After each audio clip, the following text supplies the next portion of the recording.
As we continue this week in the Gospel of Mark, Jesus and his disciples remain in Jerusalem on that final week. Jesus has been dialoguing with Pharisees, Sadducees, and scribes. Jerusalem is an amazing and very different place from humble Capernaum, from where Jesus and his followers have traveled. Capernaum was a small fishing village along the northern Galilee, an overlooked place, not so important to the authorities. But Jerusalem is the Jewish religious center.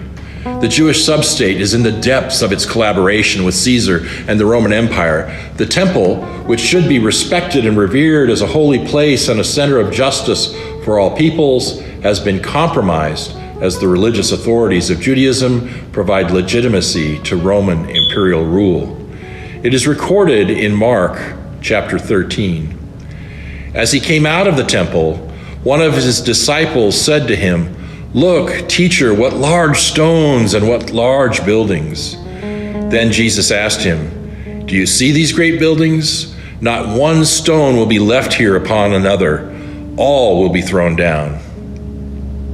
The hypocrisy of the ruling Jewish authorities who aid and abet the Roman authority to tax and subdue peasants and the poor in order to finance the lavishness and opulence of Rome is painfully apparent to Jesus. But it is easy for the disciples to get sucked in, to fail to notice what is really going on. On the surface, it can seem so legitimate until one stops to realize the cruelty of the entire system of domination. Mark's gospel continues. When he was sitting on the Mount of Olives opposite the temple, Peter, James, John, and Andrew asked him privately, "Tell us, when will this be, and what will be the sign that all these things are about to be accomplished?"